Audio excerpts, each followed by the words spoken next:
ബംഗാൾ ഉൾക്കടലിൽ പുതിയ ന്യൂനമർദ്ദം രൂപപ്പെടുന്നതിന് പിന്നാലെ തെക്കൻ ചൈന കടലിൽ വിഫ ചുഴലിക്കൊടുങ്കാറ്റ് ശക്തി പ്രാപിക്കുന്നുവെന്ന് കേന്ദ്ര കാലാവസ്ഥാ നിരീക്ഷണ വിഭാഗത്തിന്റെ മുന്നറിയിപ്പ്. സംസ്ഥാനത്ത് ജൂലൈ 24 മുതൽ അതിശക്തമായ മഴയ്ക്കും മണിക്കൂറിൽ 55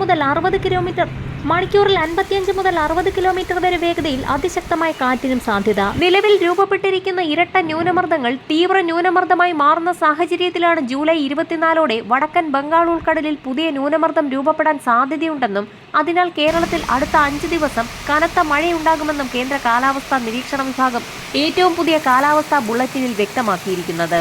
കേരളത്തിൽ വരും മണിക്കൂറുകളിൽ ഒറ്റപ്പെട്ടയിടങ്ങളിൽ ശക്തമായ മഴയ്ക്ക് സാധ്യത. സാധാരണ തോതിലുള്ള മഴയിലും കൂടുതൽ മഴയാണ് പ്രതീക്ഷിക്കേണ്ടത്. ബംഗാൾ ഉൾക്കടലിൽ ഈ മാസം 24-ന് ന്യൂനമർദ്ദം രൂപപ്പെടുന്നതിന്റെ ഭാഗമായി കാറ്റിന്റെ ചുഴി ഒഡീഷ തീരത്ത് ദൃശ്യമായി തുടങ്ങി. വരും ദിവസങ്ങളിൽ തെക്കൻ ജില്ലകളിലും ശക്തമായ മഴയ്ക്ക് സാധ്യത. അടുത്ത 5 ദിവസം വടക്കൻ കേരളത്തിലും മധ്യ കേരളത്തിലും മഴ ശക്തമാകുമെന്നാണ് പ്രവചനം. എറണാകുളം, തൃശൂർ, പാലക്കാട്, മലപ്പുറം, കോഴിക്കോട്, വയനാട്, കണ്ണൂർ, കാസർഗോഡ് ജില്ലകളിൽ വരും മണിക്കൂറുകളിൽ അതിശക്തമായ മഴയ്ക്ക് സാധ്യത.